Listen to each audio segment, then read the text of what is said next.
2. February 20th, 169th year of the 5th age. Day 59. While on Karamja, the strangest of occurrences happened today. While heading to port, I gave a banana to a local monkey, for which he gave me in return a mysterious scroll, with what appears to be a clue. A clue to what, I do not know. Karamja is indeed a strange place. But I believe I shall trust in Saradomin that prayers be on my side for the trials ahead, as I follow this treasure trail of clues and see what lies at the end. Rubbish.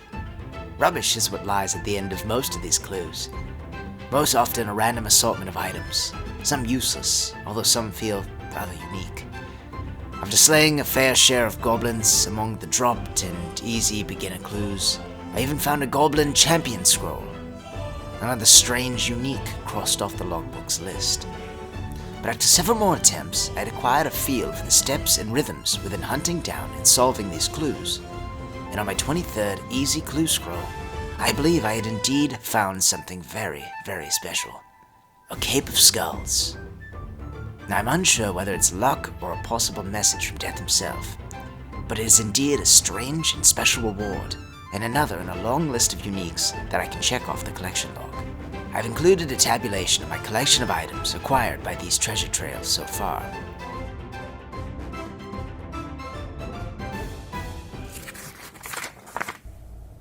February 22nd, Day 61. I decided to take my knowledge and skills acquired from my watch at Wintertot to use in the construction of my very own house. A house can hold many collectibles, to which I will eventually gather them all, so better now than to gather dust in the bank. With my funds from agility training, I've purchased a lovely piece of property within Yanel, next to a sand pit which should come in handy for crafting in future time. Within the construction and building of my house, I chose to spare no expense, and indeed, the costs of training have been tremendous, sapping much of my 10 million gold I had within the bank. With my current construction skill of 70, I have been able to build most of the more luxurious and useful items within my home, with some of the more ornate items I'd like to have still being beyond my means of construction skill. Although more gold and material will be required to achieve this. But as of now, I do have a plan to rebuild a fair bit of wealth and lay foundations for these future upgrades. February 24th, Day 63. I've taken note of the Ardoin guards and the obscene depth of their pockets. They must get rewarded with vast amounts of coin, because every Ardoin knight I've stumbled across has had coin purses filled with what feels like endless coin. In doing so, every time I'm within the city, I've managed to pick the pockets of about 20,000 Ardoin knights. In doing so, I've amassed a decent sum of money and skill in thieving in the process, notably going from 55 to 80. I have even managed to cross a few more items off of the log list as well, after again stumbling upon one of the more peculiar of creatures that Gielinor has to offer.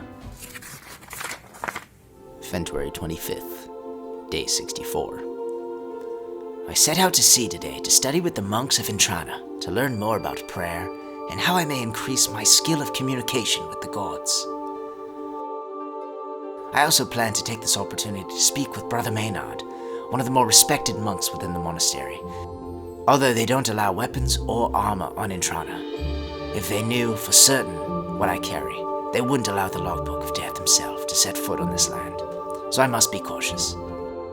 Although plans are fragile things, and the world of RuneScape often dashes expectations to the ground. Upon my arrival to Intrana, I began to understand why the monks are so protective of it. It was clear that Saradomin had indeed once set foot on this very land, as the echoes of his very presence felt different from the rest of the land within Gielinor. Everything felt so balanced, so in tune with natural laws, so sacred. And the monastery was no different. The same positive energy flowed from all corners of the cathedral, lost within my own thoughts of the histories of millennia past that have taken place within this very location, when I was interrupted by my good friend, Brother Maynard. After speaking with Brother Maynard, he advised that I make a pilgrimage to find the answers to what I seek. This pilgrimage would set me forth on 3 quests, from aiding King Rold and his missing priest, the lost souls of Port Phasmatis, to even King Arthur himself, to which of course I accepted. And it was uplifting to see Brother Maynard again. So joyous, so full of life. So much so, his very presence filled me with encouragement and energy for the times ahead.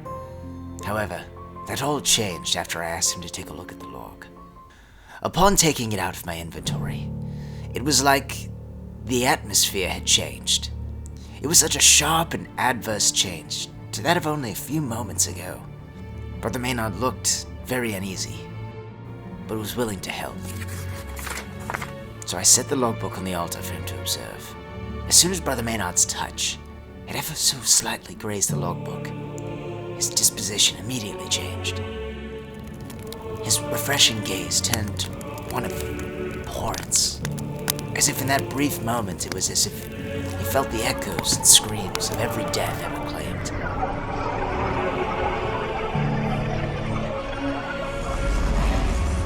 In the void,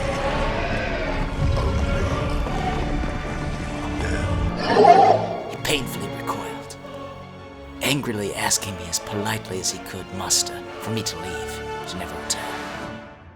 I wasn't able to get any definitive answers from Brother Maynard after that.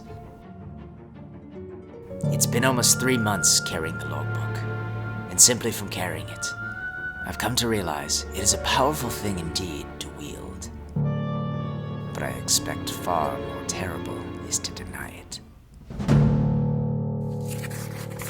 February 27th, day 66. So far, my pilgrimage has not been in vain. In aiding King Rold and his missing priest, I was not only rewarded with the experience of prayer, but access to a new part of the world as well, which happens to be exactly where Port Phasmatis is located. I've aided the spirits and lost souls within Port Phasmatis, to which I've gained considerable prayer experience, and one of the more unique and powerful of items, to which the spirits call an ectophile, a liquid of unknown properties, which allows for an instant teleportation. This reward I already hold to be of immense value to me. Upon my arrival to Camelot, I spoke with King Arthur and requested his help, to which he has heard my pleas, and has offered to teach me all that of which he knows in the ways of science and that of the gods. But in return, King Arthur has entrusted me with the most sacred of quests, to seek the Holy Grail. After defeating but a lone black knight who fought with the strength of many men, I was able to cross the bridge and arrive to the castle, of which could not be found using conventional means. As I ascended the tower, it was with each step that I knew my pilgrimage was nearing its end. There, resting on an ornate table, was the Holy Grail.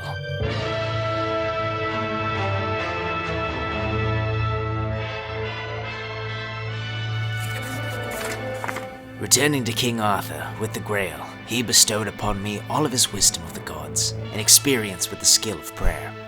With the success of my pilgrimage, from the unlocking of the land of Mauritania, and all the experience earned from offerings of bones to the fountain of Ectophontis, and most of all, the reclamation of the Holy Grail, I have achieved level 70 prayer and the acquisition of piety.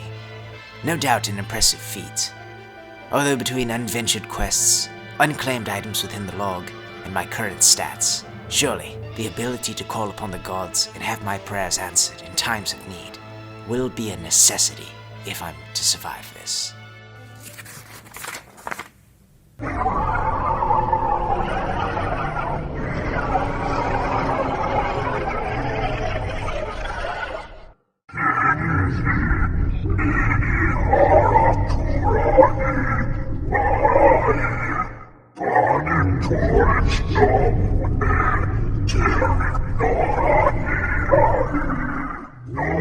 Not